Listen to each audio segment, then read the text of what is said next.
everyone. My name is Spencer Antoine. I'm a teacher here at La Universidad Autónoma de Sinaloa. And we are here today to hear a presentation from David Arturo Peña, who will be talking to us about the power of podcasts in the English language classroom.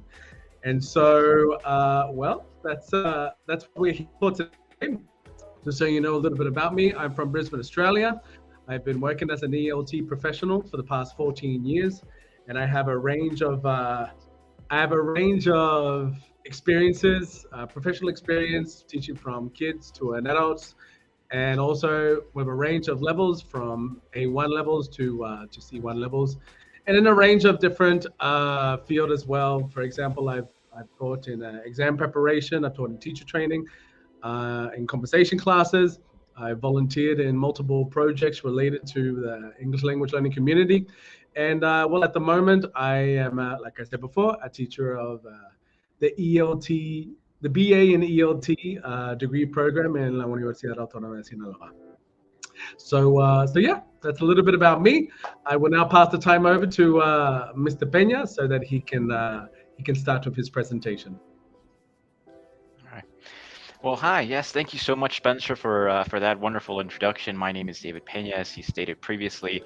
Happy to be invited to the Universidad Autónoma de Sinaloa to be here and to share this presentation. I'm very happy to share with other teachers, educators, classrooms. This wonderful tool, which we all have access to. And well, let's get into it. So I'm going to share my presentation real quick. We're going to have time for questions and comments.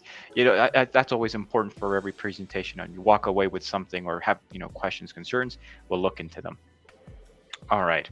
So this is a presentation I gave over at the FEED, which is the Feria Internacional de Idiomas, which was hosted by the Guadalajara University recently. And so I'm going to share it now with you guys over here. So just a little bit about me. So my name is David Peña. I'm 31 years old. I'm originally from New Jersey, USA, and moved over here to Mexico. I lived in Mexico City for a little while, continued my studies. Then I moved to Tlaxcala, Mexico, where I currently live and work. I've been working as a teacher for almost 8 years almost now. I've developed different programs for educational communities over here in Tlaxcala, such as the Google Educator group known as GEG, where we talk about all things ed tech related. Also for Wakelet, I do some events and interesting things with the company. With Duolingo, it's one of my favorite stories to always talk about. When we began a Duolingo club back in the pandemic, it was just an open space. Back then, that was intended to be like face-to-face events and conversations. I was going to have them at a library, but then the pandemic happened and we had to move them to Zoom, Google Meet, Skype, all of that. But still, so I still do some interesting things with Duolingo for Schools. That platform is still active. For Mode, in case somebody of you know what Mode is, it's a little extension that lets students and teachers record their voice. We're going to talk maybe a little bit about it because it also goes hand in hand with podcasts, but I'm also a Mode ambassador. And finally, a Nat Geo educator. There's a platform for teachers like ourselves, language teachers and others, where we can use the resources from the National Geographic Library for educators and help students not only learn about English and grammar, but also introduce and showcase topics of real importance and relevance in real life science, technology, nature, and so on. All right. So let's go on. So how to integrate podcast into the classroom. Okay, we're going to quickly talk about that. Some of the benefits, some things you might not or might not know. We'll see them right now. So the hidden power of podcasts, we're going to see, are podcasts any good? How can we use them in the classroom? Can I make one for my students? And final thoughts and key takeaways. All right. So quickly, some facts. So 59% of podcast people who like to listen to them.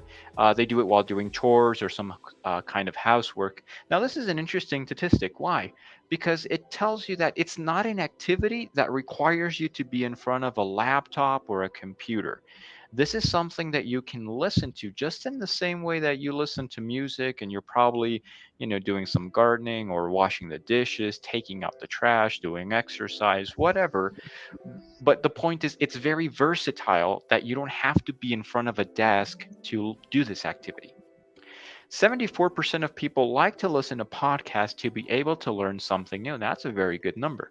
That lets you know that people, when they don't understand something or they want to learn some more, they go to a podcast that can talk about this topic maybe a little bit more profoundly or in a different perspective.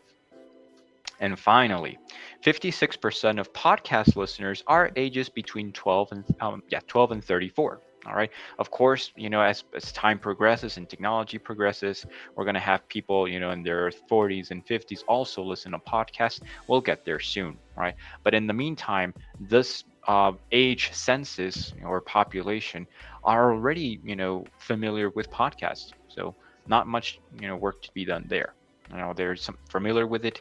Let's just channelize it better. All right. So, what is a podcast and are they any good? I'm going to go quickly through some of these because you folks already know them. I mean, we know what a podcast is. It's a digital audio file similar to radio, but obviously much more advanced.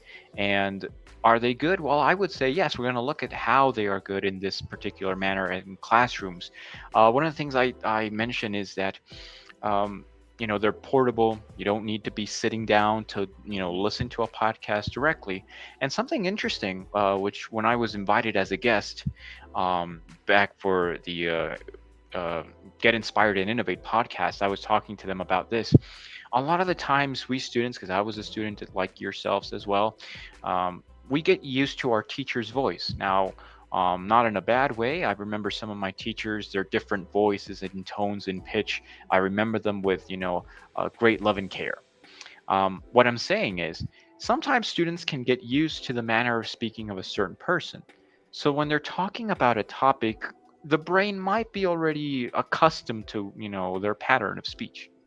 Whereas if someone else is presenting that same topic, but with their own voice, different to your own teachers, the brain picks up more activity or records more information because they are not familiarized to the person speaking. So the brain focuses a bit more. This is a little bit of maybe psychology in it, but there is evidence to this, and there are facts that point out to this as well. All right. So how can I use them in the classroom? Well, yes, there are multiple platforms we can use. Many of them also have some safe routes. So some are popular, some are more intended for music, but yes, there are others who are more devoted to more podcast content that can be easily shared and, administrated or managed in a way, right? Especially in classrooms, because as educators, we want to make sure that we provide content that is safe, secure, and that's also informative or trustworthy. We don't want to be, sharing something that's not going to help or that's actually disinformation. So that's something interesting as well. All right. So podcasts. Podcasts let you do what exactly in the classroom? Well, number one, they let you engage. You can listen to an episode of a history lesson or something with nature or, plant biology. I mean, you can find a podcast about anything basically today, whether it be finances, archaeology, language learning. I'm pretty sure there isn't a topic that does not exist in the podcast world that, you cannot find. So it does let you engage and explore, either with the teacher or on your own as well, depending on the activity. But regardless, it's engageful and it lets you explore. Next, imagine one of the most interesting things about podcasts and also similar to audiobooks is that, as we know, it's not a video. What is that important? Well, why is that important? Because you get to imagine or to use your own creativity and imagination thought process into this. This is interesting because when you imagine something as you are hearing it, your brain also records this information more, right? It's like drawing, right? I was last week, I believe, or 2 weeks ago, I was just diving into a TED talk about this teacher who was explaining that he had his students draw a map of something or a mental diagram, a mind map. Now, of course, it did not have to be, perfect, or, have to be, it doesn't have to be a masterpiece. No, as long as the student can learn something and also take a bit of time to make a little mind map of it, the brain records this much more effectively than if we just maybe give a PDF or a screenshot of this and that. They're actually able to record the information much more vividly because they are the ones drawing, they are the ones representing the imagery here. So that also comes to mind. Now, maybe we're not going to put this into paper, pen or paper quickly, but at least we're taking a step forward and mentally doing that by doing it through our imagination of what is going on. We have to visualize that. Number 4, reflect. Podcast allowed us to reflect because once the podcast episode is over, the wonderful thing is we can go back, we can replay, we can fast forward, whatever. But it's there for us. And if something is not clear, we can always go back. Right. This allows a moment of reflection where, as sometimes if we're maybe watching a live presentation or something like that and it's not recorded, well, what we understood, and we'll have to reflect on our own terms somehow. But the wonderful thing about this is that, like I said, we can go back and forth. It's an audio file that's there that we can store, download, share, and we can reflect, okay, after this podcast, what's going to change, or what do I know now that I did not know before. Right now, with your wonderful teacher, Mr. Spencer, I have shared some printouts. Some of them, not necessarily printouts, but yes, you can print them out, or you can just use them on your tablet if you prefer, with annotation tools. Yes, I have also, I'm going to show you in just a moment, a couple of PDF printout files I've made so that students can actually draw and write exactly what their thought process was, before, during, and after a podcast. We're going to get into that in just a moment. And finally, share. It's very easy to share a podcast. We all know how to do it. I'm guessing, just, press the share icon. You should be able to share through email, WhatsApp, a text message, a Google Classroom. It's very versatile. So we don't have a lot of problems sharing the file at all. All right, good. Let's go on. All right, so some of the things, did you know that? So yes, students don't have to be at their desks while they're sitting, or, they don't have to have a laptop, computer, or projector. I've spoken about this already. It's, just put on some earphones, a headset or something, and you're good to go. You can do this while, you can listen to the podcast your teacher assigned to you while you're washing dishes, while you're walking your dog, or while you're, doing some workout at the gym. Whatever activity, I'm pretty sure there is always a podcast we can definitely squeeze in, because we don't need our two hands to be able to do this, just our ears. Next, the Feynman technique. Now, this is a bit of a plus or an extra. Maybe some of you know what this is, maybe not, but I'll explain real quick. So the Feynman technique was developed by Richard Feynman, a very famous teacher who was popular because he was able to express or to transfer the information of very condensed and maybe somewhat complex topics, but he was able to present them to students in such a way that they could understand it. He was known to express quantum physics and mechanics in very simple terms, but also make sure that anyone who was listening, who was not a teacher, who was not a scientist, who had nothing to do with astrophysics or quantum mechanics, could understand the concepts easily. Now, the Feynman technique is this. In order to test ourselves and see if we can definitely or truly have understood a topic, the point is we have to first intake the information, make sure we process it very well within ourselves first, and then teach it to someone else, or at least minimally present it. Now, how does this work? Well, the thing is, when we process the information, our brain kind of takes a passive seat. We are open to receive whatever the teacher is about to, present to us, and we do not offer much resistance typically, right? So the brain is more predisposed to learn and to accept rather than to maybe engage or enter into a conflict. It's just, the nature of many classrooms, right? I'm not saying it's a bad thing. I'm just saying that's a normal process that tends to occur a lot. Whereas if we tell the person, okay, now you're responsible to teach this to the next person behind you, the brain now takes a different role. The brain now feels a level of responsibility saying, wait a minute, I was okay learning it. Now I have to teach it. Now I got to make sure I know what I'm going to teach or how I'm going to show it because now it's different. And this is true. Roles have definitely reversed. But this is the wonderful thing about the Feynman technique. If you're able to also reproduce the learning and show it to someone or tell it or teach it to someone in a way that that other person can also understand, then voila. True successful learning has indeed occurred. You are able to receive and able to share and reproduce that knowledge effectively.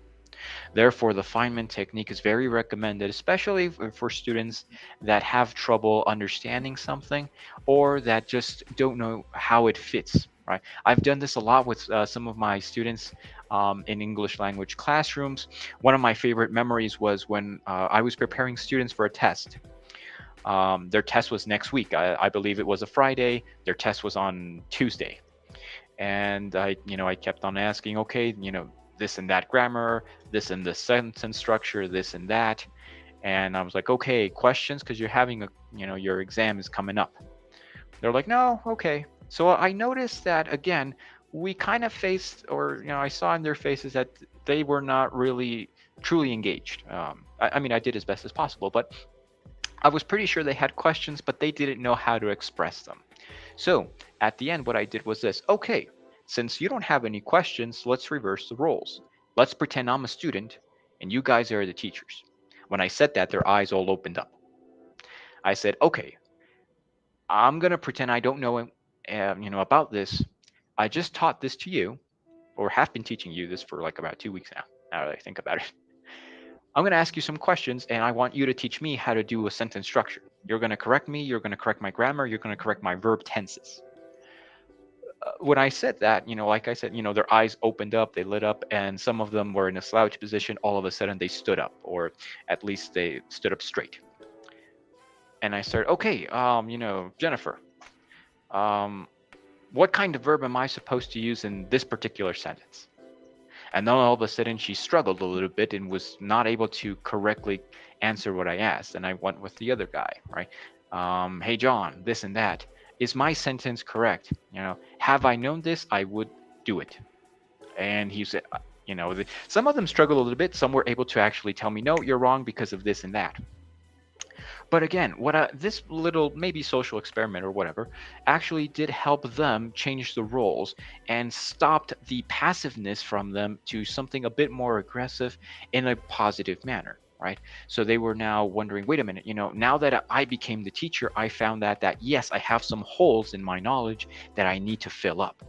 All right. So that's what the Feynman technique is. I've always, it's a wonderful topic. I like to always encourage other teachers to try, especially with students that have hard time asking questions. I'm a teacher that loves questions. I love students that make questions that, have a good thought process, that, ask, they have comments and that, because it's, this is the thing. People always have questions, but a lot of the times they're very shy and they don't really speak what's in their mind.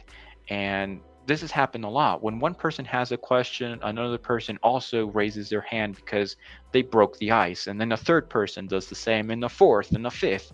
And all of a sudden, everybody in the room had questions. It's just that not everybody wanted to raise their hands and be the first person to talk or to show that they were a little bit ignorant. But again, I don't think it's a problem. Like I said, I love questions. The more questions there are, I think the better, because that way you can truly measure if the person is interested and is there with you, right? Otherwise, you're just talking maybe to a bunch of walls there.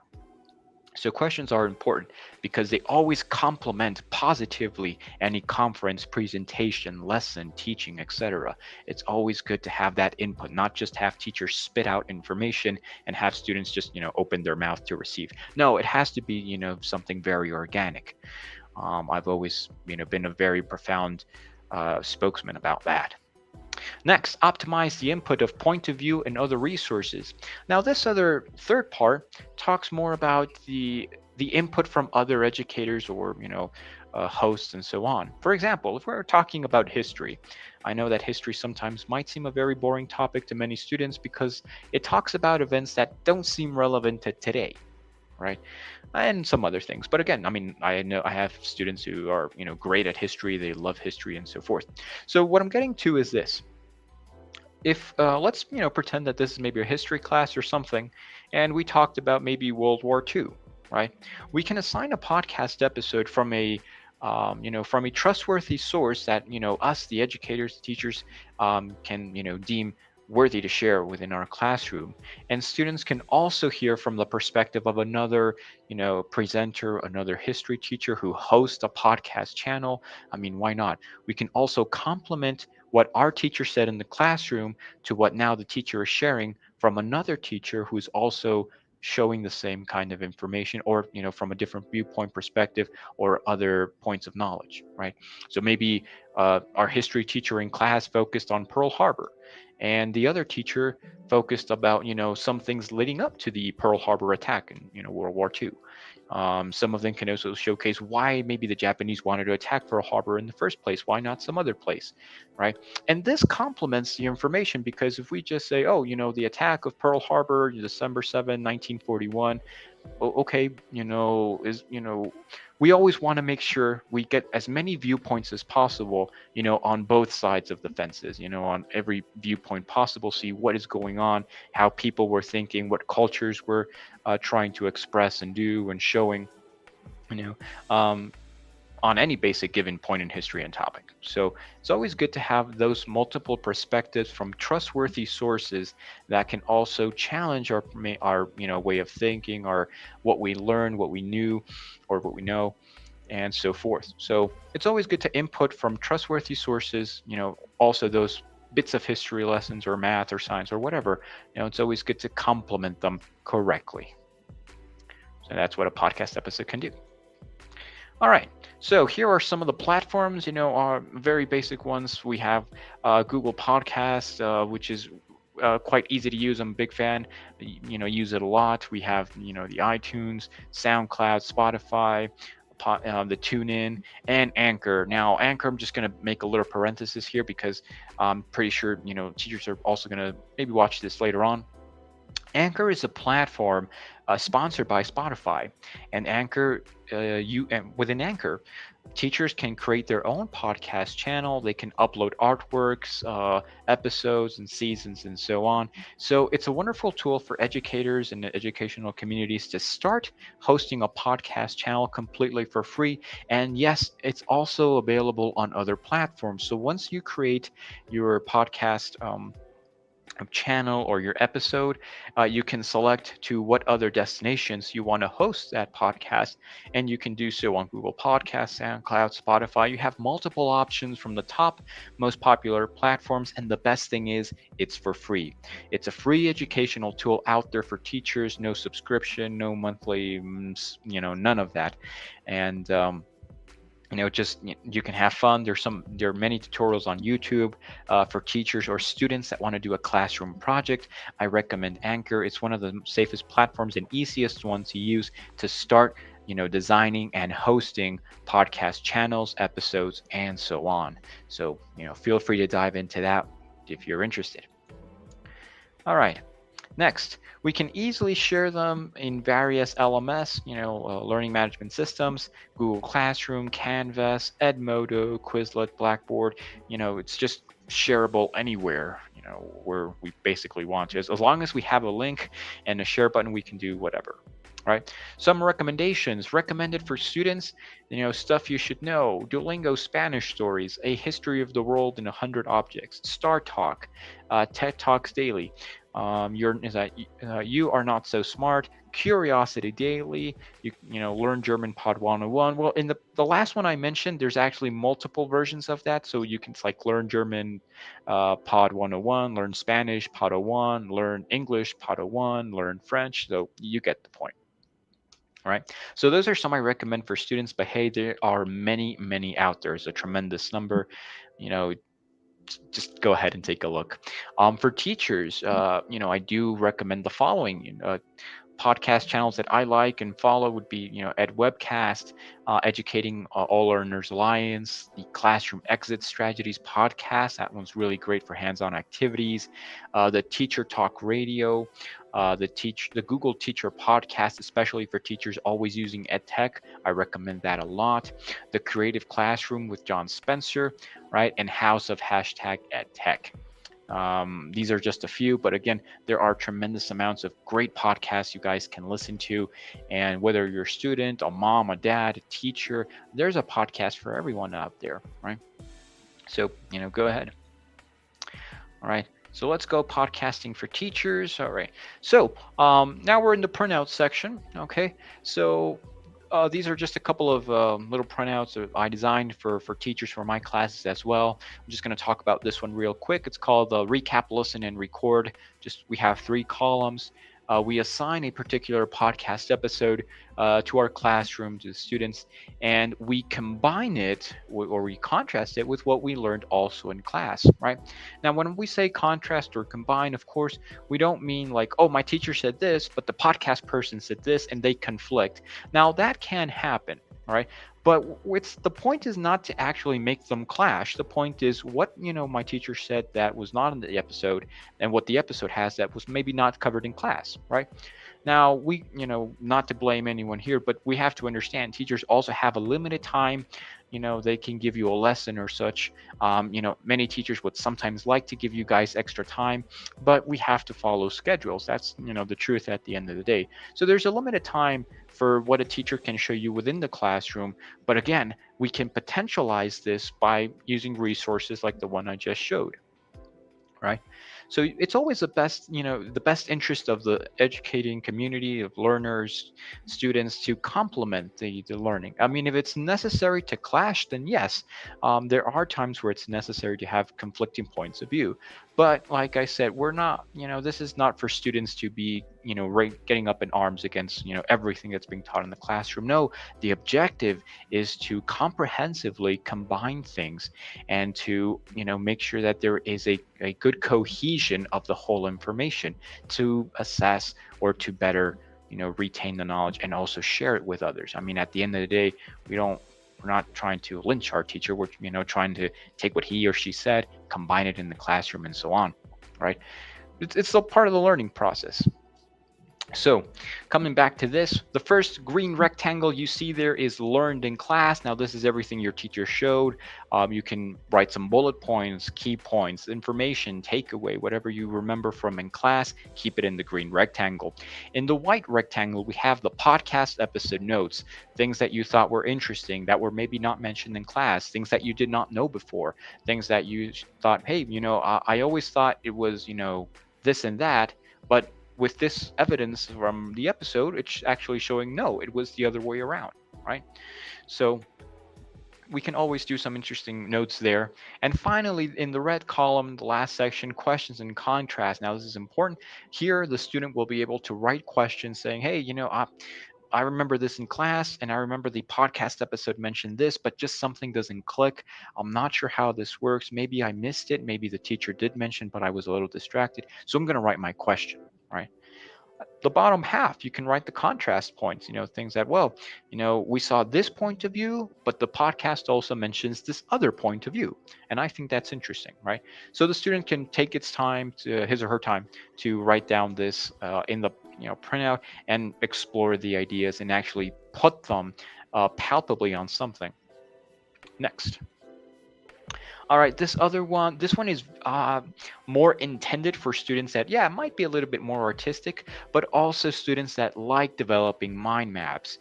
There are people who, while they're listening to a podcast, they like to just draw something. They want to, they're learning about maybe the water cycle or whatever. So they're, drawing how that would look like, maybe mountains, rivers, transformation, heat, cold, etc. Or maybe something about biology, plants, and whatever it is, students can definitely, while they're listening, to this, they can either draw this on their tablet or they can print it out and just use old-fashioned pen and paper. They're always reliable. And yes, at the very bottom, they can even rate the episode if they want to.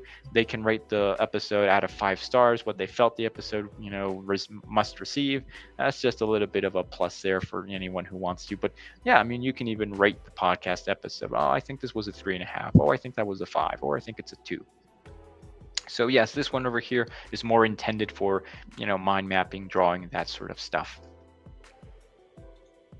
All right, this other one, it's quite a little smaller, but interesting. It says you have the big picture at the top right corner. I'm sorry, left corner, right? You can draw something, or you can write whatever you think the big picture of the podcast episode is. You have your name, your date at the very top, the podcast episode channel, the number of the episode. On the post-it at the bottom left, you have the 3 key points and takeaways that you had from the podcast. Oh, I thought this was interesting. Oh, this was not talked about in class, but I'm going to ask my teacher about it, etc. You have in the smartphone section interesting facts and notes. You're always free to share anything there. Then again, you can rate the podcast episode, give it 2 stars, give it 5 stars if you like it, whatever, right? And at the bottom, you have the goals section, right? The stuff that you learn in class or throughout the whole combination of the class and the podcast episode combined. So it's important because what we're as educators, we're trying to make sure that all of our students walk out differently every time they leave the classroom, or at least maybe the semester, or how much ever time we were able to have with them. We want to impact them in the correct way.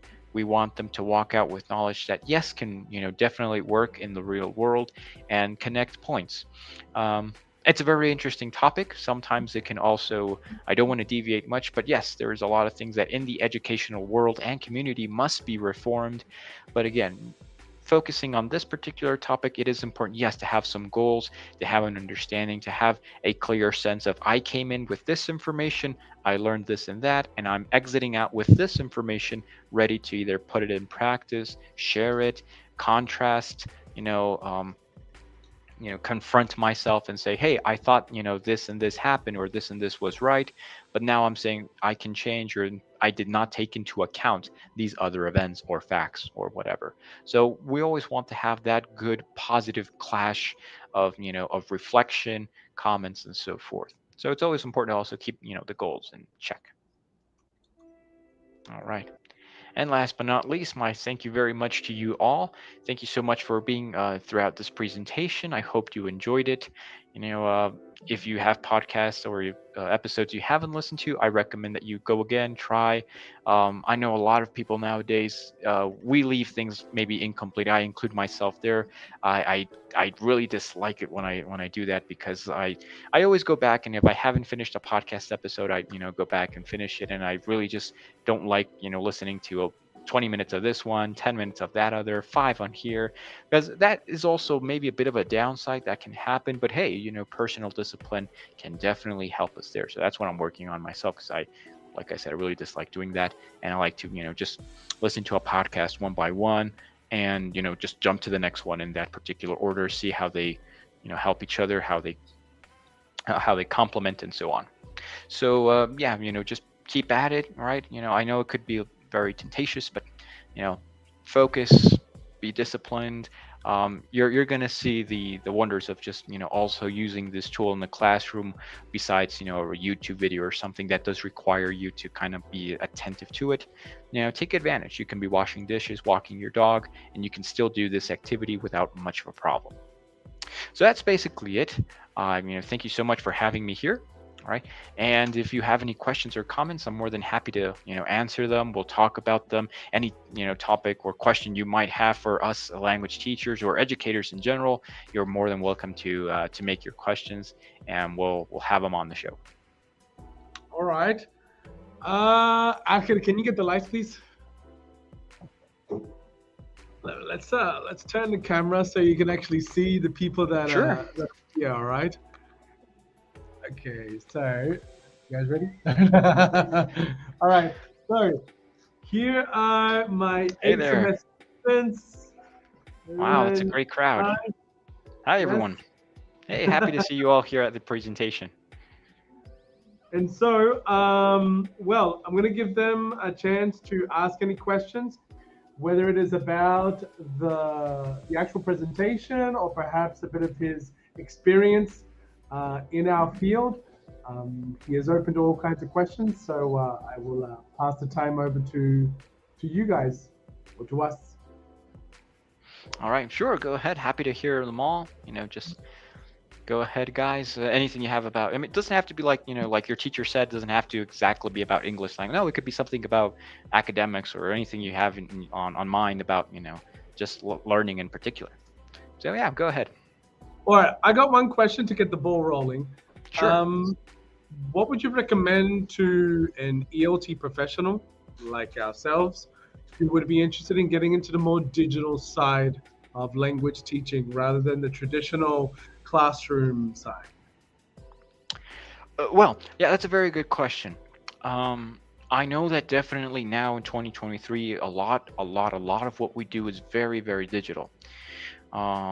And yes, maybe if it's someone who is coming from a very traditional classroom, my recommendation would be to engage with technology um, as much as the person can dedicate time to, so that they can get familiar with emails, with YouTube, Google Classroom, podcast, all these other different kinds of ed tech tools that are out there.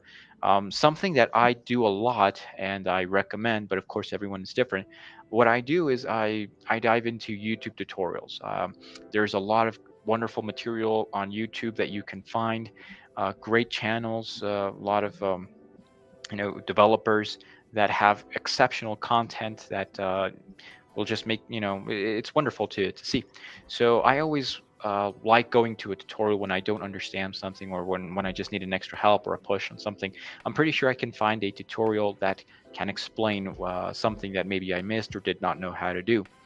I mean, that's what I've done, and it has helped a lot.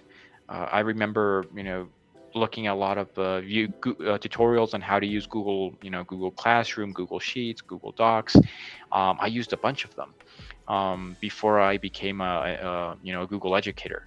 I'm a Google educator level 2 right now. I hope to become a trainer soon, 'cause I'm working on that one.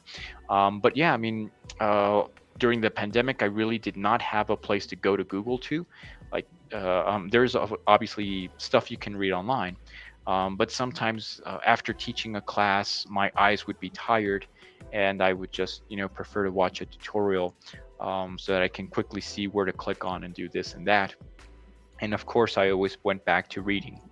But I recommend that a lot. I recommend looking up tutorial. There are many documentaries also as well.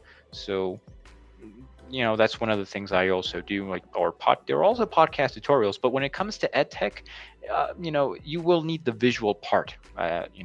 Honestly, because you don't want people imagining how the platform is. You actually want to know how where everything is in the platform. So for that, I do recommend looking up videos on YouTube.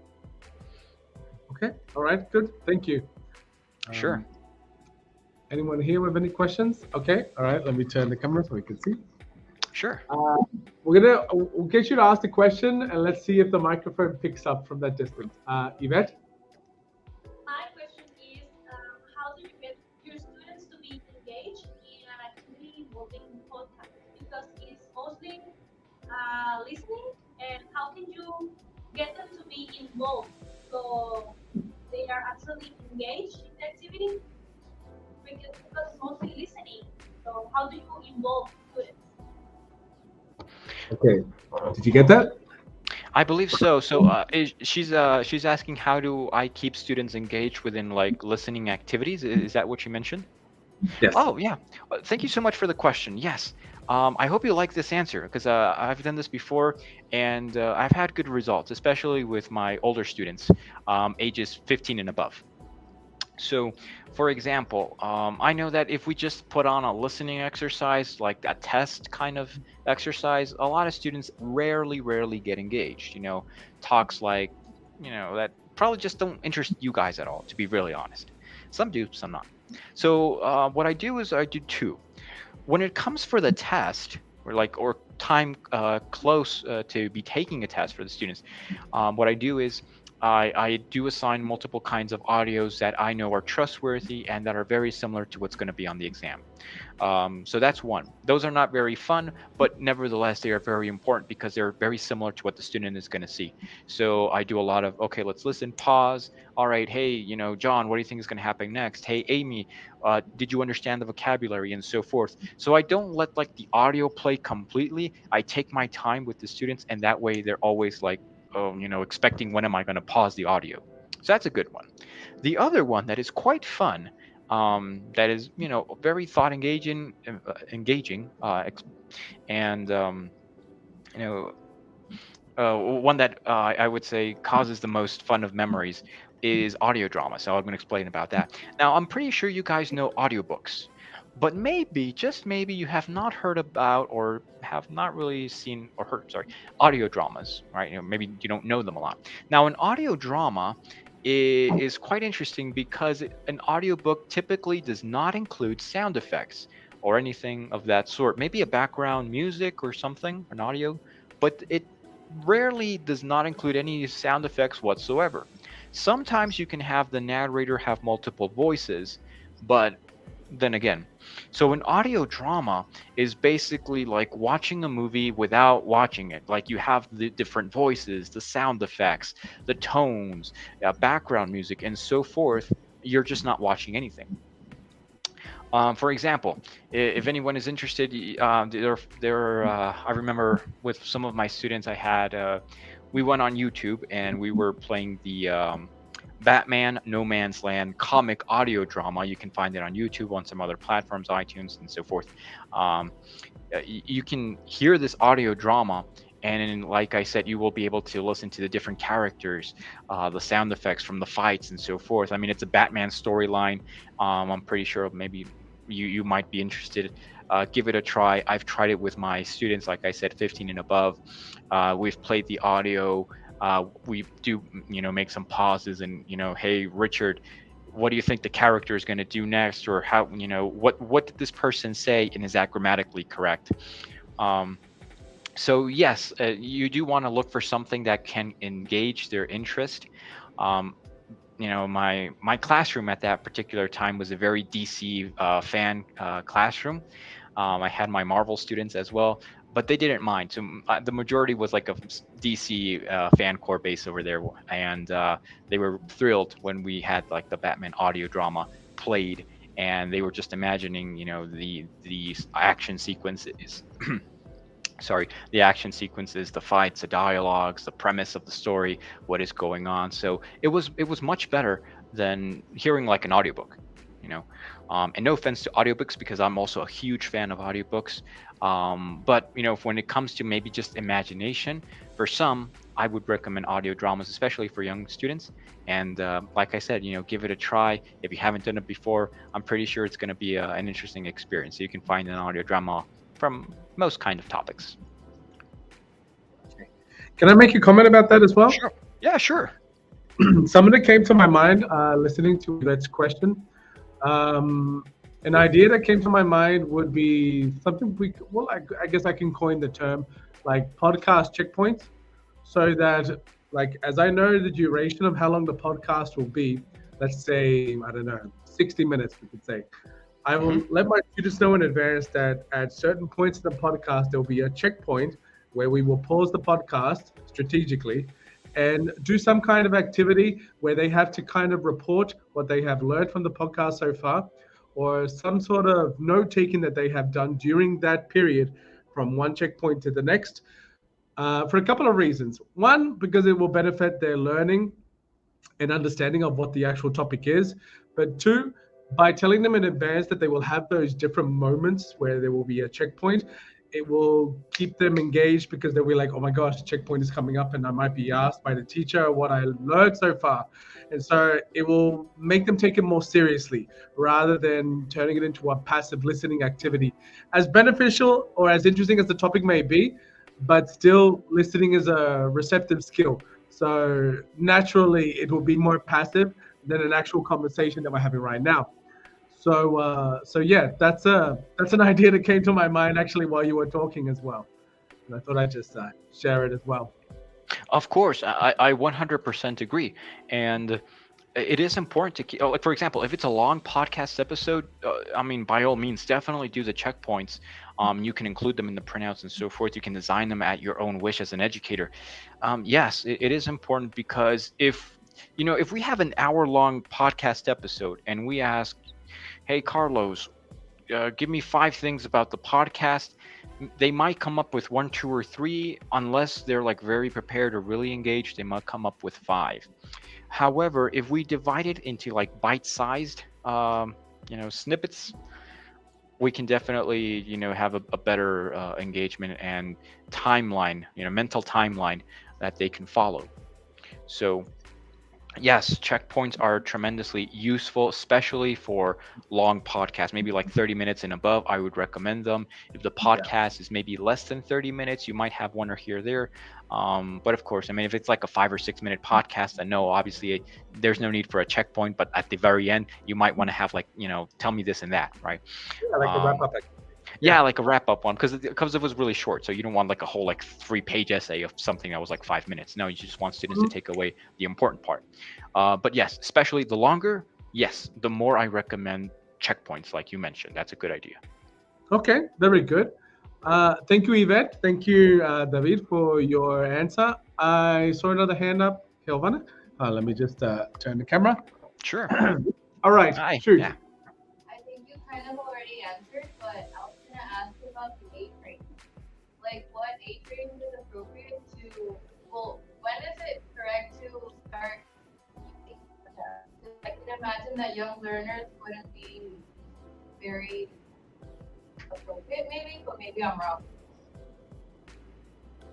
Okay, did you get that? It cut out a little bit, but I think she's asking like what age or maybe why I don't recommend podcasts to younger learners. Was that the question? Or?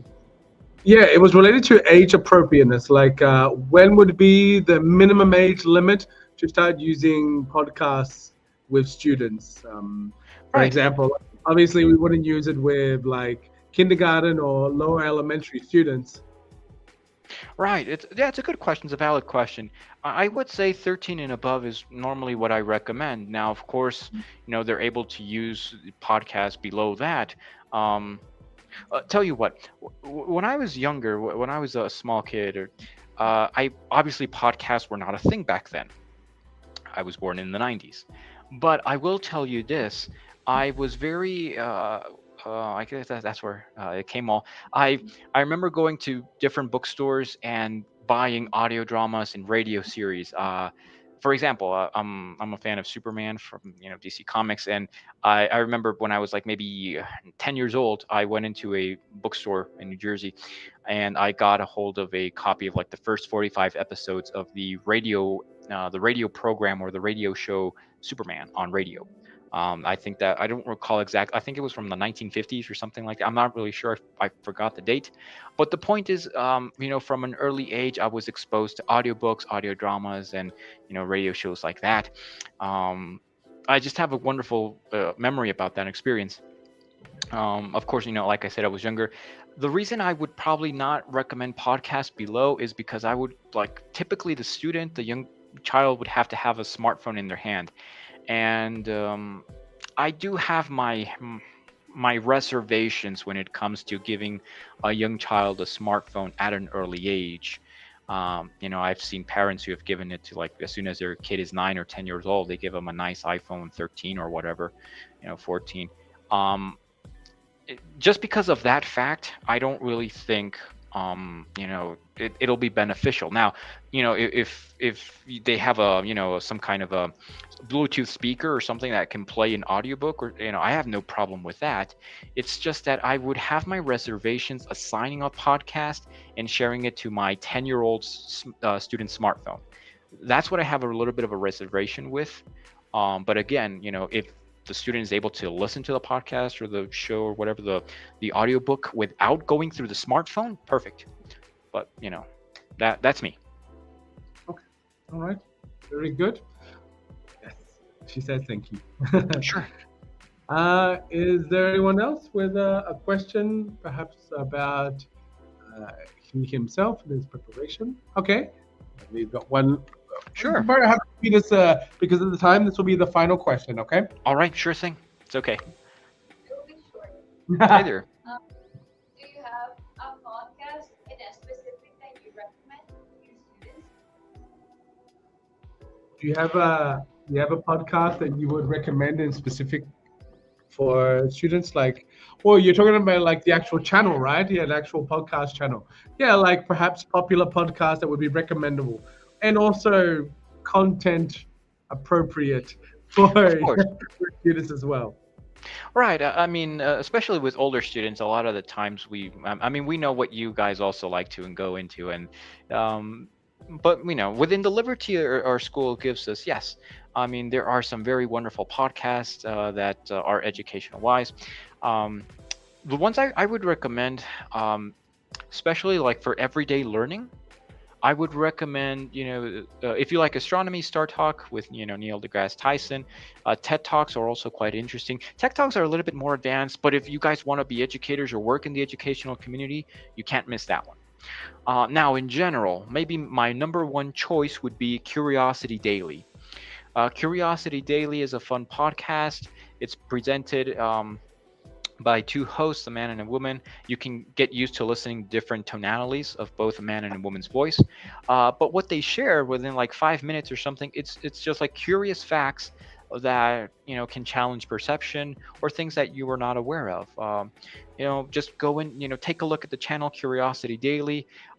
They talk anything from music to science to human relationships, language, technology, artificial intelligence, dating, relationships, social life. You can find some very interesting, snippets of information, right? That is not entirely like classroom. No, I mean, they also talk about, relationships and life and social things. So from a psychology point of view, from a mathematical point of view, from history. So it's one of the ones I really recommend and enjoy as well, specifically because it does not really focus on like history or English or math. No, no, no. They talk about multiple topics from a very, we can maybe say like psychological, scientific, artistic point of view. They do integrate, science, psychology, art, culture, math, music. So that's always a big plus for me.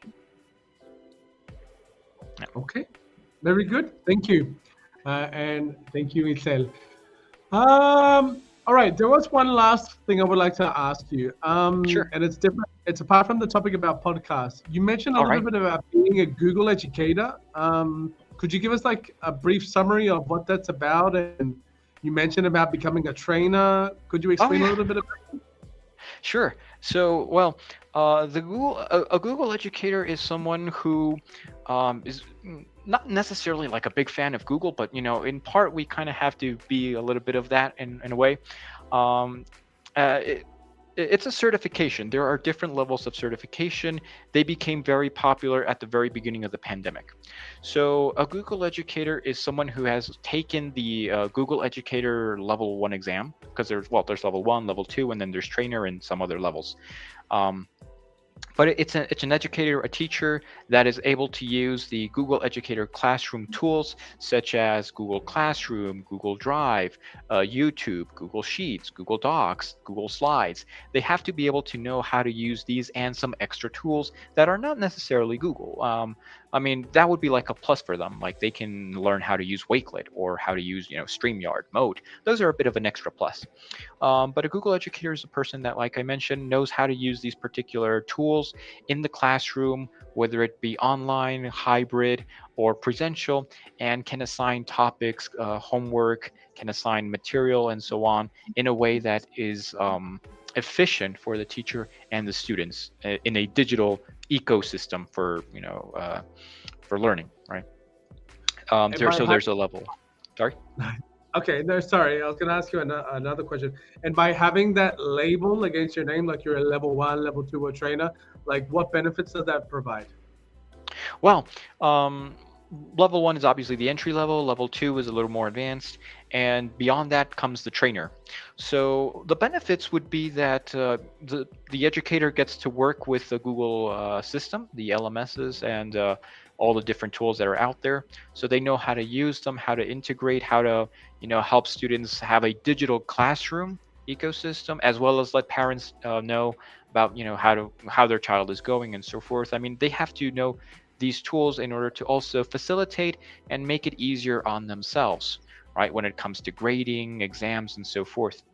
The benefits are, well, that's one benefit. Another benefit is sometimes you can get maybe some free subscriptions. Like I believe if you're an educator and you have a Google level 1 or level 2, and you can go to Canva and ask, for like an educator license. I believe that if you are a fully fledged educator with a Google educator license, I believe they give you the Canva educator premium subscription for free. Um, there are some other, um, platforms. Sorry, there's some platforms out there that can also give you a bit of a boost. Like if you're a level 1 educator, like, oh, this guy knows how to use edtech tools, so yeah, we can give him like this subscription, or we can give him like a beta version to test out. you know so yeah, I mean, it's not something that I'm not saying a Google educator is much better than a traditional educator. I'm just saying that they have specified skills in particular edtech ecosystems. So Okay. that's some. Yeah. Very good. All right. Thank you. Thank you for answering that question. Sure thing. But yeah, I mean, Well, there are also some other things like in Google, like you get some news, like surveys. You're also introduced into like the educational construction of things within Google. Depends on your level and how much you want to engage. But that's also another thing as well. Like you can also get some previews and some head first information from Google and edtech tools that are coming out. That's something I just wanted to add too. all right. Very good. Thank you. Well, that's all our questions, and that's all we have time for the Q&A session today. Sure. So I'll leave it up to you to wrap up the session. Um, and perhaps at the end of your comments, we could take a screenshot. I'll turn the camera and we'll take a screenshot of, I don't know, you and me and the rest of the group here to Sure. finalize. All right. Well, again, thank you so much for having me. Thank you for the questions. A tremendous thank you to you, Spencer, for reaching out and wondering about this topic, and being very nice, very thrilled about it.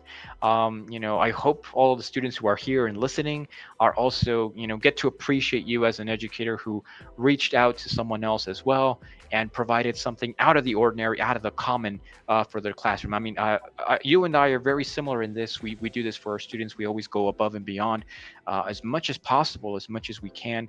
And guys, if when you're listening to this, I hope you appreciate your teacher, Spencer, a lot more today and beyond for all the things that he's doing for you and looking out and making sure you guys have a great time while learning English, because that's what he wants. I mean, he wants to see you guys make it in the world. He doesn't want to see his students failing. He wants to actually see at whatever you guys are doing, be honestly positively impacted. So that's what we educators want.